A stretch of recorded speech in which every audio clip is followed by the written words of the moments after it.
प्यारे विद्यार्थियों,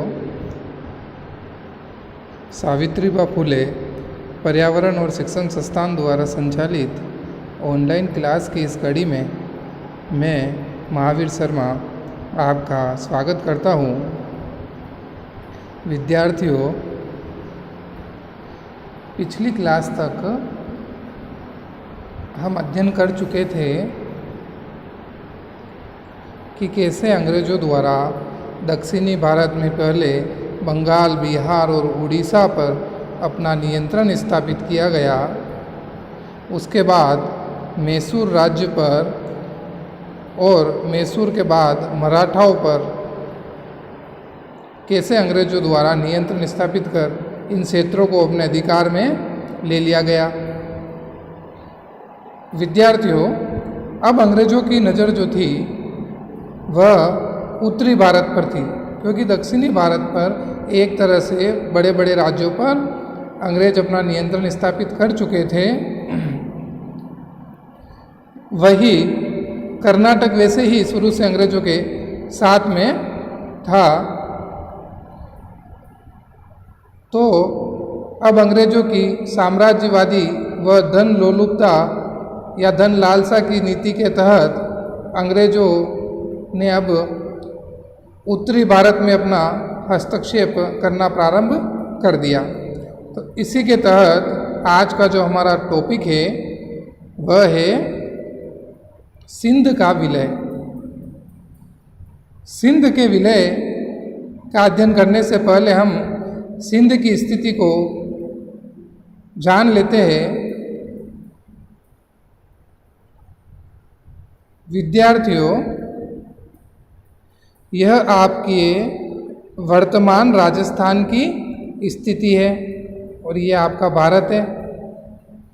सिंध प्रांत जो पहले भारत के अंदर आता था वह वर्तमान पाकिस्तान का क्षेत्र कहलाता है, सिंध। और पहले जो पंजाब की स्थिति थी वो यहाँ थी, और यहाँ पर आपका बलूचिस्तान और फिर ईरान और यहाँ पर अफगानिस्तान। तो अंग्रेजों द्वारा इस क्षेत्र को जीतने या इस पर अधिकार करने के पीछे जो सबसे बड़ा कारण था वह इसकी भौगोलिक स्थिति थी, क्योंकि सिंध का जो क्षेत्र था उस पर फ्रांसीसियों, अफगानिस्तान, ईरान और रूस का प्रभाव कहीं बढ़ न जाए या यह देश सिंध से दोस्ती कर अंग्रेजों के विरुद्ध कोई कार्य न करे, इस उद्देश्य से अंग्रेजों ने सबसे पहले उत्तरी भारत के अंदर सिंध पर अपना नियंत्रण करना उचित समझा। तो विद्यार्थियों, आपको इस मैप के माध्यम से सिंध की स्थिति पता चल गई होगी, जो कि पहले भारत का ही एक हिस्सा था।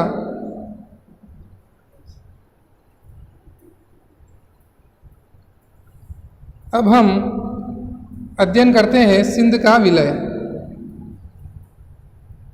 तो देखिएगा, 18वीं शताब्दी में सिंध पर कल्लोरा सरदार राज्य करते थे, यानी कल्लोरा राजवंश था वह यहाँ पर राज्य करता था। परंतु 1783 ईस्वी में मीर फतेह अली खान ने सिंध पर अपना प्रभुत्व स्थापित कर लिया। सन 1800 में मीर फतेह अली खान की मृत्यु हो गई, यानी कि सिंध पर जो पहले कल्लोरा सरदार राज्य करते थे, बाद में 1783 में मीर फतेह अली खां के द्वारा सिंध पर आक्रमण कर सिंध पर अपना प्रभुत्व स्थापित कर लिया। उसके बाद यह ज़्यादा वर्ष तक शासन नहीं कर सका और 1800 में इसकी मृत्यु हो जाती है फतेह अली खां की। उसके बाद क्या होता है, इसके भाइयों जिनकी संख्या 4 थी, इसलिए इनको 4 यार या 4 मित्र कहा जाता था।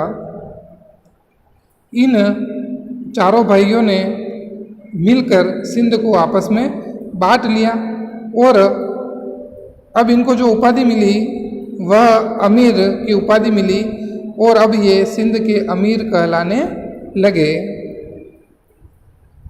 अंग्रेजों ने 1809 में सिंध के अमीरों के साथ एक शाश्वत मित्रता की संधि की, यानी सिंध के साथ ऐसे ही अंग्रेजों के द्वारा मित्रतावश एक संधि की गई, जिसके जाल में सिंध आगे से आगे उलझता जाता है और एक समय बाद सिंध पर अंग्रेजों का अधिकार हो जाता है।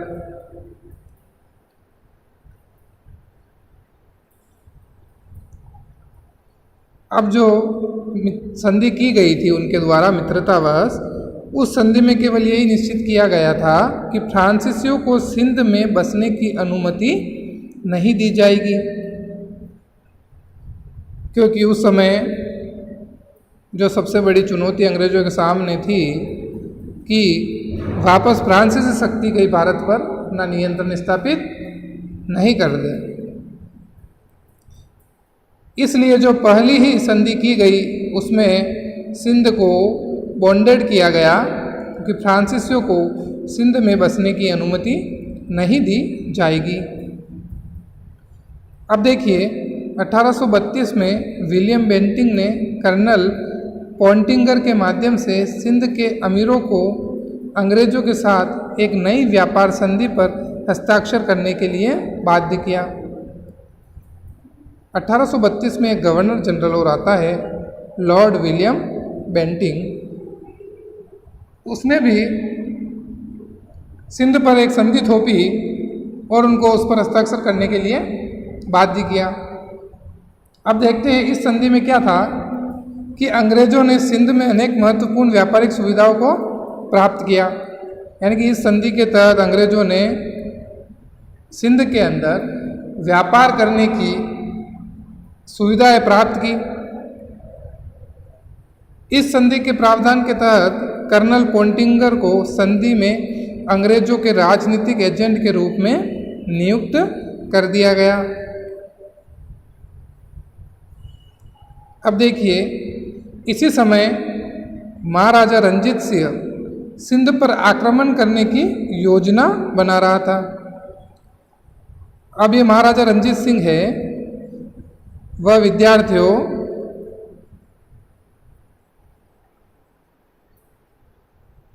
पंजाब प्रांत में शासन करता था और रंजीत सिंह सिंध पर आक्रमण करने की योजना बना रहा था। अब सिंध के अमीरों द्वारा मजबूरीवश अंग्रेजों से वापस एक संधि की जाएगी।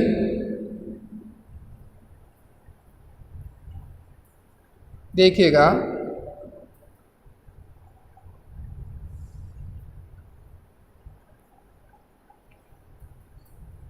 रंजीत सिंह सिंध पर आक्रमण करने की योजना बना रहा था। इस आक्रमण से रक्षा के लिए कंपनी ने सिंध के अमीरों को एक नई सहायक संधि पर हस्ताक्षर करने के लिए बाध्य किया, यानी कि अंग्रेजों ने देखा मौका अच्छा है और अब हम एक और संधि सिंध पर थोप देते हैं, और यह सबसे बड़ी संधि थी जिससे लास्ट तक सिंध के अमीर उबर नहीं पाए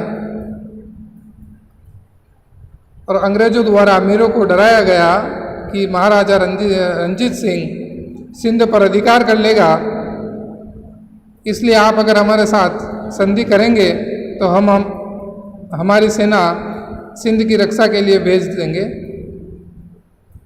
इस तरह से संधि करने के लिए सिंध के अमीरों को बाध्य किया गया और सिंध के अमीरों ने न चाहते हुए भी 1832 में अंग्रेजों के साथ एक और संधि कर ली। इस संधि के द्वारा सिंध में सहायक सेना तैनात कर दी गई। इसके अलावा सिंध के के अमीरों ने अपने और सिखों के मध्य अपने संबंधों में कंपनी की मध्यस्थता को भी स्वीकार किया। यानी कि संधि के तहत अंग्रेजों ने सिंध की रक्षा के लिए एक सहायक सेना सिंध के अंदर तैनात कर दी। इसके अलावा अमीरों ने तय किया कि हमारे और पंजाब के मध्य, पंजाब में जो सिख शासन करते थे, तो हमारे और सिखों के मध्य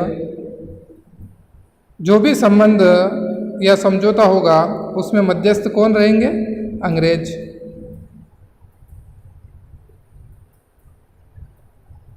और इसी समझौते के तहत फरवरी 1839 में सिंध के अमीरों और अंग्रेजों के मध्य एक नई संधि पर हस्ताक्षर हुए। इस संधि के अनुसार शिकारपुर और बक्कर के स्थानों पर सहायक सेना तैनात की गई। इसके बदले अमीर को 3 लाख रुपया वार्षिक कंपनी को देने के लिए बाध्य किया गया तथा आंग्ल अफगान युद्ध के समय भी सिंध के अमीरों को अंग्रेजी सेना की सहायता का भार उठाना पड़ा। अब रंजीत सिंह के विरुद्ध सहायता अंग्रेजों द्वारा की गई।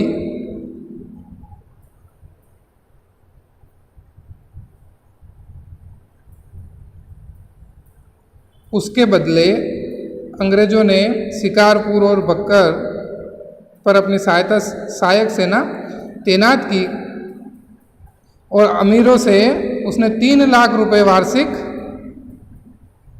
3 लाख रुपए वार्षिक कंपनी द्वारा अमीरों से लिए गए कि हम आपकी सुरक्षा करेंगे 3 लाख रुपए के बदले। और बाद में इस संधि में अंग्रेज ऐसे उलझाते हैं अमीरों को कि एक आंग्ल अफगान युद्ध और होता है अंग्रेजों और अफगानिस्तान के बीच, जिसका खर्च भी सारा अमीरों पर थोप दिया गया। तो ये आंग्ल अफगान युद्ध जो है विद्यार्थियों, ये आपके अलग से एक टॉपिक है जिसका हम अगले वीडियो में अध्ययन करेंगे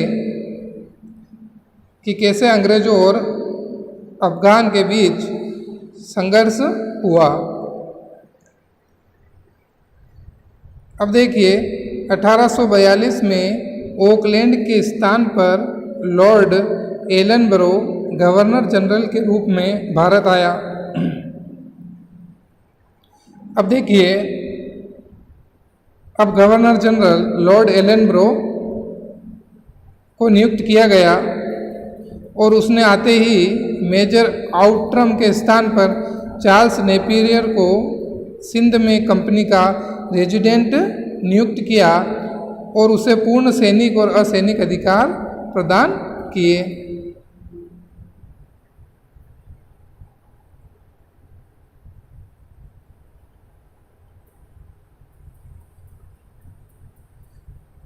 एलनबरो द्वारा उत्तरी और दक्षिणी सिंध की सेना भी उसके अधीन कर दी गई। लॉर्ड एलनबरो ने सिंध के अमीरों को एक नई संधि पर हस्ताक्षर करने के लिए बाध्य किया। इस संधि में भविष्य के लिए अधिक प्रतिभूति यानी सुरक्षा और कुछ प्रदेशों की मांग की गई। इसी समय सिंध में उत्तराधिकार का संघर्ष भी प्रारंभ हो गया। अब देखिए,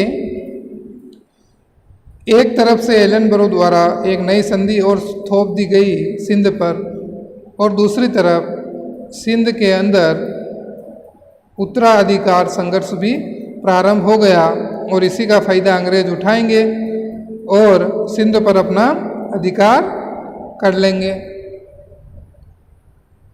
अब देखिए, अंग्रेजों ने अपने पुराने सरदार मीर फतेह अली खां के भाई अली मुराद का समर्थन किया, न कि मीर फतेह अली खां के पुत्रों का।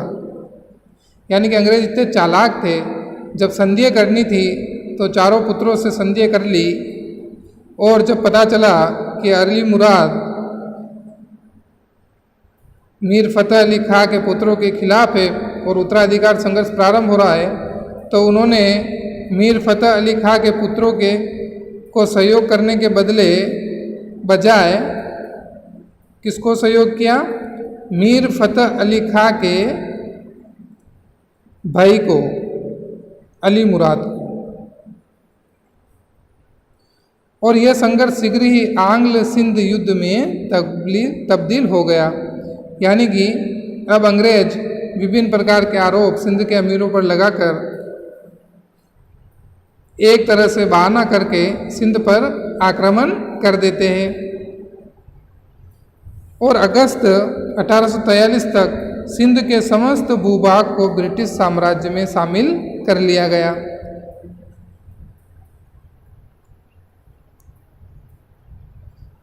यानी कि अंग्रेज इतने चालाक थे कि उनको येन केन प्रकारेण भारत के विभिन्न प्रांतों पर अधिकार करना था और उसमें वो धीरे धीरे कामयाब भी होते जा रहे थे, जिसका एक उदाहरण सिंध का है कि कैसे सिंध पर विभिन्न प्रकार की संधियाँ थोप कर और सिंध की आपसी लड़ाई का फ़ायदा उठाकर अंग्रेजों द्वारा सिंध के पूरे भूभाग को ब्रिटिश साम्राज्य में मिला लिया गया। अब देखिए, सिंध को ब्रिटिश साम्राज्य में मिलाने के लिए अंग्रेजों द्वारा प्रयोग किए गए साधनों की इतिहासकारों ने कटु आलोचना की है। वास्तव में सिंध के माध्यम से अंग्रेज अफगानिस्तान पर कब्जा करना चाहते थे, जिससे भारत को रूसी प्रभाव से बचाया जा सके। यानी कि इतिहासकारों का मत है कि अंग्रेजों को सिंध से कोई लेना देना नहीं था। सिंध पर ये इसलिए अधिकार करना चाहते थे कि वह इसकी भौगोलिक स्थिति ऐसी थी कि सिंध पर अधिकार करने की वजह से अंग्रेज अफगानिस्तान तक अपना अधिकार करना चाहते थे। और एक दूसरा कारण जो था कि यहाँ पर रूस स्थित है कि रूसी प्रभाव से भारत को बचाया जा सके।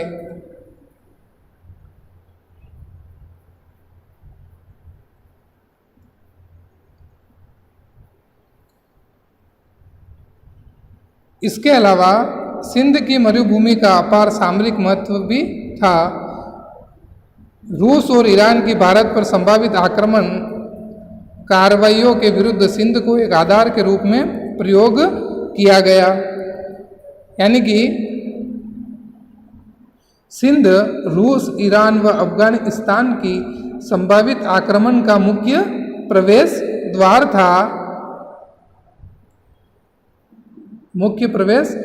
था। रूस, अफगानिस्तान व ईरान को असफल करने के लिए सिंध पर नियंत्रण आवश्यक था। यानी कि विद्यार्थियों, मैंने पहले ही बताया आपको कि सिंध रूस या ऊपर की तरफ रूस है,